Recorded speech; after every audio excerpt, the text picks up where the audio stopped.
नगर निगम चुनाव के पहले चरण का आखिरी दिन है। आज चुनाव प्रचार के लिए महेश जोशी हमारे साथ हैं, हम उन्हीं से बातचीत करते हैं। सर, आज पहले चरण के लिए चुनाव प्रचार खत्म हो रहे हैं और उसके ऐन पहले बीजेपी के पूर्व पार्षद आपकी पार्टी में शामिल हो रहे हैं। किस बात का संकेत है आने वाले दिनों?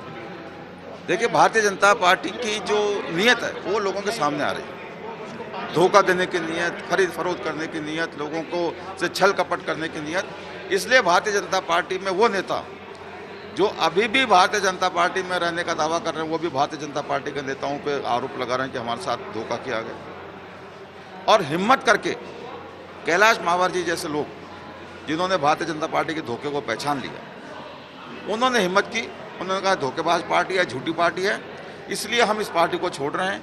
कांग्रेस को बहुत दिनों से देख रहे हैं, कांग्रेस में सच्चाई है, छल कपट झूठ नहीं है। इसलिए कैलाश मावर जी और इनके बहुत बड़ी संख्या में इनके साथी लोग और इनके समाज के लोग वो कांग्रेस में शामिल हुए हैं। हम इनका स्वागत करते हैं और हमारे बीच में जो बात हुई है सिर्फ एक विश्वास की बात हुई है। हम इनके साथ छल कपट नहीं करेंगे और ये कांग्रेस के साथ पूरी निष्ठा के साथ काम करेंगे, कांग्रेस के उम्मीदवारों को जिताएंगे और आगे भी कांग्रेस के लिए लगातार काम करते रहेंगे। बार बार ये सुनने में आया हाइब्रिड फार्मूला की बात। क्या आपको डर है कि ये जो नगर निगम के चुनाव होंगे उसके बाद खरीद फरोख्त हो सकती है, इसीलिए इस फार्मूले को बरकरार रखा हुआ है असंतुष्टों को भी मनाने के लिए, क्योंकि बाकी दोनों तरफ सही है? हाइब्रिड फॉर्मूले में कंपल्शन है क्या कि बाहर का आदमी बनेगा निकाय प्रमुख? हाइब्रिड फॉर्मूले में खरीद फरोख्त को नकारते एक रास्ता निकाला है। मैं ये कहना चाहता हूँ, भारतीय जनता पार्टी के एजेंडा में शामिल हो चुका है।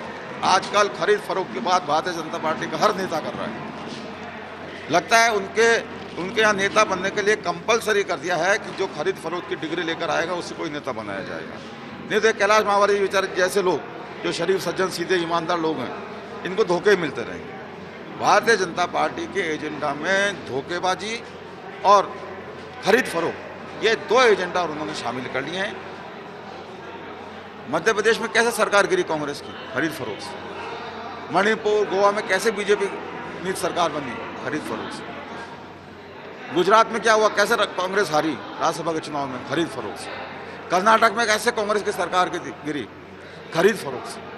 तो मैं ये कहना चाहता हूँ, खरीद फरोख्त में माहिर भारतीय जनता पार्टी, उसको ये लग रहा है कि नगर निगम के चुनाव में वो खरीद फरोख्त नहीं कर पाएंगे। क्योंकि होता कई बार ऐसा हुआ है कई जगहों पे कि जब जिस निकाय का चुनाव होता है उस निकाय में उसके प्रमुख की सीट जिस वर्ग के लिए रिजर्व होती है, बहुमत पाने वाले दल में उस वर्ग का प्रतिनिधि जीत नहीं पाता। आज जैसे जयपुर हेरिटेज में महापौर की सीट ओबीसी महिला के लिए रिजर्व। ओबीसी महिला अगर किसी पार्टी जिसको बहुमत मिलता है बोर्ड में, उसमें बाय दी वे अगर ओबीसी महिला जीत के नहीं आएगी, फिर क्या होगा? फिर खरीद फरोख्त होगी कि नहीं? और अगर ये हाइब्रिड फार्मूला हुआ, एक छूट हुई, भाई पार्टी से कोई नहीं जीत के आया, लेकिन पार्टी के किसी कार्यकर्ता को जो उस वर्ग का है, जो पार्षद बनने की योग्यता रखता है, उसको पार्टी लाके अपने प्रतिनिधि के तौर पे उस निकाय का प्रमुख बना सकती है। या तो खरीद फरोख्त रुकेगी, अन्यथा होगा ये, जिस जीत के नहीं आया, ले भाई किस दाम में आना चाहता तू, एक जन आजा, तेरे को हम मेयर बना देंगे, तेरे को ये दे देंगे, तेरे को वो दे देंगे। जैसे 25 करोड़, 30 करोड़, 35 करोड़, नो लिमिट की आवाजें लगी। महापौर की सीट तो बहुत बड़ी होती है। सर, एक और बीजेपी के नेता लगातार ये आरोप लगा रहे हैं कि कांग्रेस में गुटबाजी, आप अपने नेताओं को भी प्रचार के लिए नहीं बुला रहे। सचिन पायलट की तरफ उनका इशारा था कि उनको एकदम निगलेक्ट कर लिया गया। इस तरह के निकाय प्रमुखों में किसी जगह आपने अशोक गहलोत जी को देखा? किसी जगह गोविंद डोटासरा जी को देखा? किसी जगह सचिन पायलट जी को देखा? तो जब निकायों के चुनाव होते हैं तो उसमें प्रदेश स्तर के नेता नहीं आया करते, राष्ट्रीय स्तर के नेता नहीं आया करते।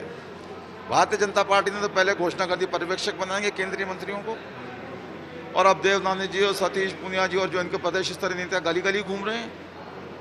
घबराई है भारतीय जनता पार्टी, क्योंकि जनता भारतीय जनता पार्टी की सच्चाई को पहचान चुकी है। जयपुर में भारतीय जनता पार्टी को नकारा जाने लगा है। जो गढ़ होता था 26 साल से लगातार बोर्ड भारतीय जनता पार्टी का बना है नगर निगम में, अब क्या वो घबराए हुए हैं कि इस बार उनका ये मिथक टूटने वाला है कि बोर्ड भारतीय जनता पार्टी का बनता है। इसलिए तरह तरह के आरोप लगा रहे हैं और एक्सपर्ट हैं खरीद फरोख्त करने में और खरीद फरोख्त के आरोप लगाने में।